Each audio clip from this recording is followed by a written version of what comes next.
Hello, Jaime from Inky&Scrappy back with an altered Rockin rectangle pop-up card. You humans. I am, this is my first time using this one. So this is the Rockin rectangle pop-up from Karen Steen. I suck at last names in general, so I'm sure I said it wrong.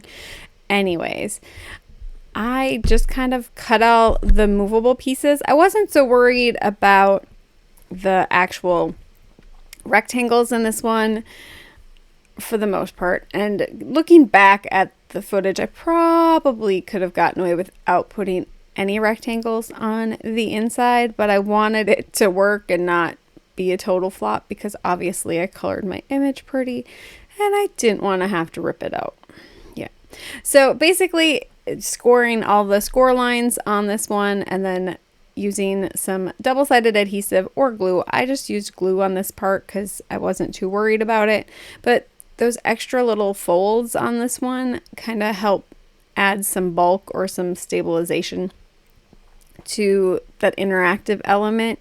And so I kind of liked it because I was using close to my heart Twilight cardstock, and so I want to say close to my heart cardstock is 80 pounds or less, right? So somewhere between that 65 and 80 weight. I don't want to say it's 65 because it feels firmer than that, but I don't know if I would say it's a for sure 80. I'm sure it's the GSMs are probably a little less, but I think they used to say it was like 80, but I think it's more like a 70, 75.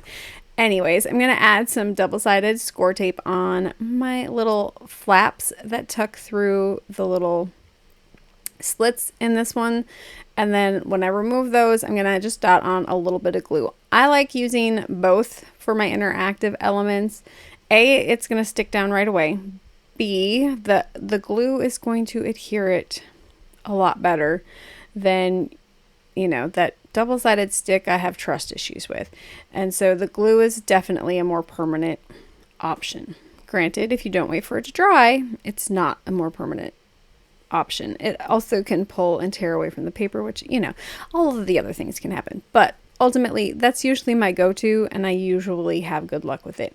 I will say that there's a couple interactives, but I'm not dealing with those. So there's a couple interactives that definitely need tiny brads over the glue.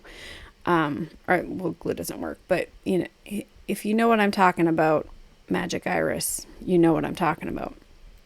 We've discussed it in previous videos.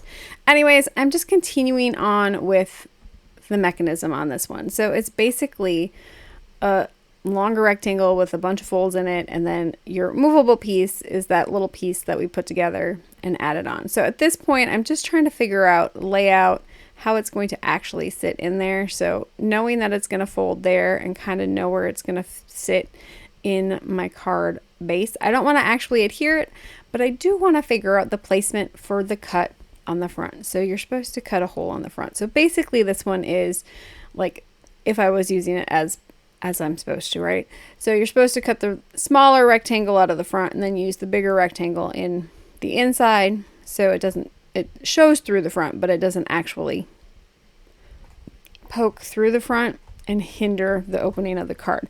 I hope that makes sense. So I did run that through the die cut machine once I had it lined up, and now I'm taking that same piece of paper that I used on the front and I'm using another part of it for on the inside. So this way my inside is going to match my outside and I don't have to worry about it I'm not worried about it lining up. Ultimately, you're not even going to see it because I end up covering it up. But I did want it to kind of look like it's cohesive throughout. So you get when you open it, it looks like the front of the card. I hope that makes sense. Anyways, I'm going to place my interactive piece at this point. So just taking up that double-sided score tape. Should have added glue? Yep, probably. Did I forget to add glue? Yep, most definitely. Did I remember after the fact? Of course I did, but it's a little late now, so I wasn't worried about it. I did remember to add it onto the inside of the card. So I'm just going to add that, close it and then make sure it still works as it's supposed to. So basically, it's like the swivel surprise, but where the swivel surprise from Lawn Fawn moves in a circular motion when it's open, this one just kind of pushes it outward. I hope that makes sense. That's, you know, that's what I got.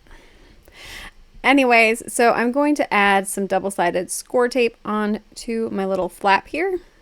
And that's basically where your piece is going to adhere to, or your image, whatever you're using. Now, I could have, and I thought about it, but changed my mind. I could have cut another piece of pattern cardstock paper with another one of those like funky, I want to say they're from Whimsy stamps, like the funky puddles.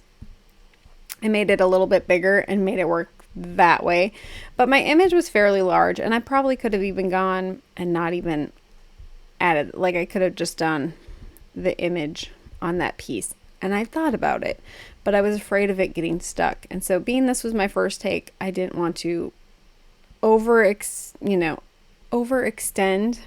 my what I thought was going to work, because I wanted it to work. So once I had that one, I did add on that piece that I cut out of the front. So this way, when it's closed, it kind of looks like there's just a little alien head hanging through. And then of course I did figure out my placement on this one, and then I'm going to add my little image on the bottom part. I will list the stamp set below. I don't think it's You Humans, but it could be You Humans. I don't remember. It's a Whimsy stamp set. I'll list it below. That's all I got today.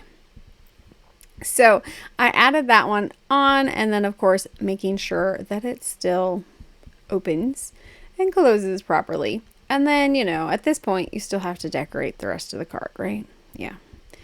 So I had to think for a little bit and deciding where I was going with this one.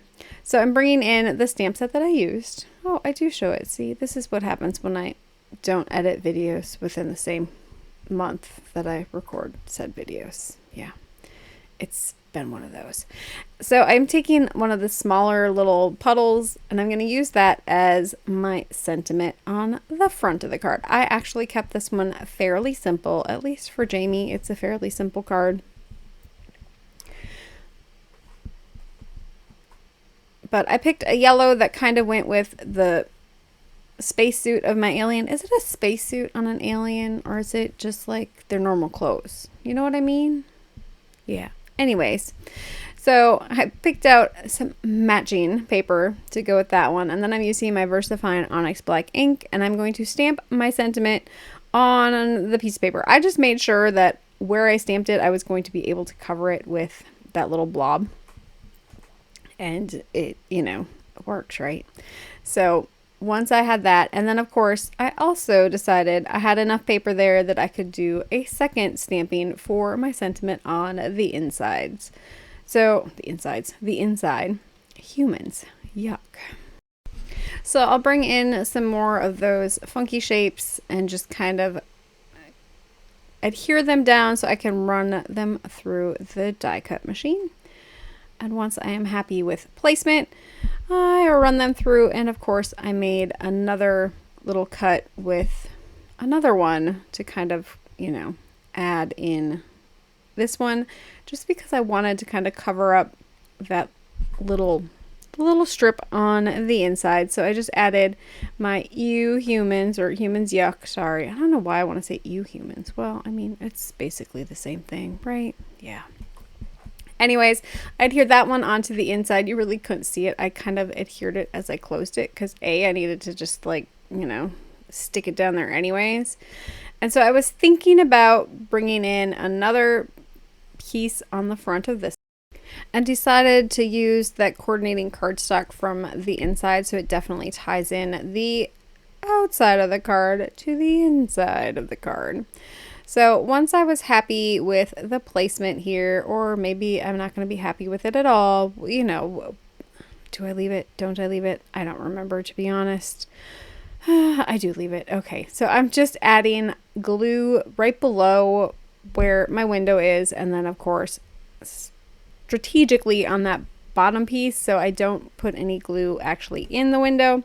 And then I added on my sentiment on top of that one. So kind of giving my sentiment a mat per se. And then I did pull in the chonks from Ink Road Stamp. I glued them on. Let's say they didn't glue down very well the first time. I needed to add more glue, like I just didn't use enough glue. So I may have had to come back and add some more glue to those. So the glue that you see me putting on them was not sufficient. I needed more glue. I think that one maybe stuck, and maybe it was just when I opened. You see how they're just not, yeah. I needed to like set something heavy on them and let them sit. So yeah, I did end up, I might have even switched glue for those and went with a thicker one. But I think it's just a matter of, it seeped into the fabric and then it didn't want to stick. And so I just needed more glue. Anyways, there is my finished I want to believe, or I want to leave. And then, of course, the inside that says humans. Yuck. But humans. Anyways, I hope you guys have an amazing rest of your day. Keep getting inky. Bye.